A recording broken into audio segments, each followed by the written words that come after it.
On pensait avoir vu la fin des manigances de l'industrie du tabac. On avait tort. Une nouvelle vague de systèmes de distribution de nicotine déferle sur le monde, déguisés en alternatives plus saines. Ce ne sont pas les cigarettes de vos grands-pères. On parle de cigarettes électroniques élégantes, de produits de tabac chauffés trompeurs et de toute une série d'autres innovations conçues pour vous rendre accro. Ne vous laissez pas berner par les campagnes marketing alléchantes et les promesses d'une fumée plus propre. Derrière la fumée et les miroirs se cache une vérité bien plus sinistre. Soyons clairs, il n'y a rien de propre dans un produit conçu pour délivrer de la nicotine addictive. Ces produits sont des loups déguisés en agneaux, exploitant notre désir d'une solution rapide et notre vulnérabilité à la dépendance. Et qui sont les principales cibles de ces stratagèmes marketing sophistiqués? Les jeunes. La triste réalité est que nous élevons toute une génération à la nicotine, une substance plus addictive que l'héroïne et la cocaïne. Nous leur donnons un aller simple pour une vie de dépendance, avec toutes ses conséquences dévastatrices sur la santé.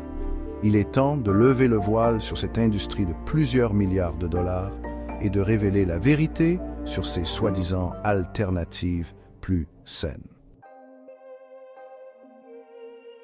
Ces produits à base de nicotine nouvelle génération sont présentés comme cool, branchés et même glamour. Les cigarettes électroniques, avec leur design élégant et leur saveur personnalisable, sont particulièrement attrayantes pour les jeunes. Elles existent dans une multitude de couleurs et de saveurs, de la barbe à papa à la mangue, masquant la dure réalité de ce qu'elles contiennent vraiment.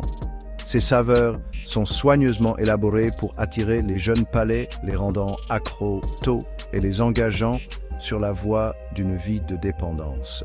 Les produits de tabac chauffés, quant à eux, sont commercialisés comme une alternative sophistiquée aux cigarettes traditionnelles, promettant une expérience similaire avec des risques réduits. Mais ne nous leurrons pas. Chauffer le tabac, même sans le brûler, libère toujours un cocktail de produits chimiques nocifs, simplement en quantité différente. La vérité est que ces produits sont tous conçus avec un seul objectif en tête, vous rendre accro à la nicotine.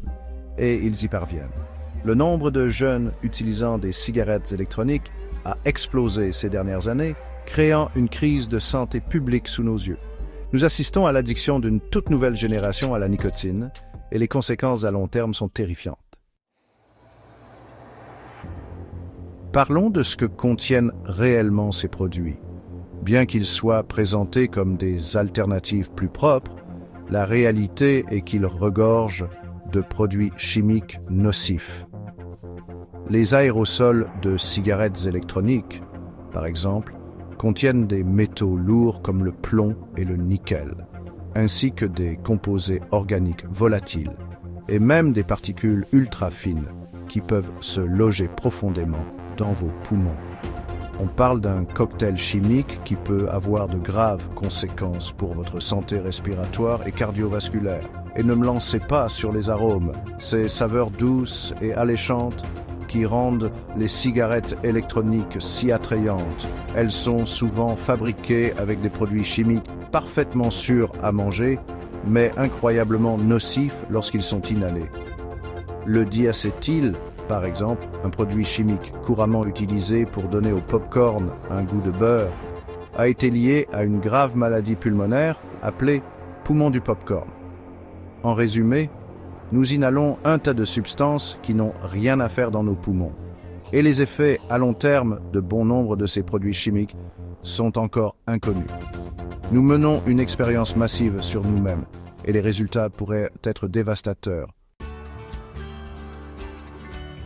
Le temps de la complaisance est révolu. Nous devons traiter ce problème avec l'urgence qu'il mérite. Nous avons besoin d'une réglementation plus stricte sur la commercialisation et la vente de ces produits, en particulier aux jeunes. Nous devons investir dans des campagnes d'éducation publique complètes pour sensibiliser aux dangers de ces produits. Et nous devons fournir un soutien et des ressources adéquates à ceux qui luttent contre la dépendance à la nicotine. Il ne s'agit pas seulement de protéger notre santé, il s'agit de protéger notre avenir. Nous parlons d'une génération en danger. Nous devons agir maintenant avant qu'il ne soit trop tard.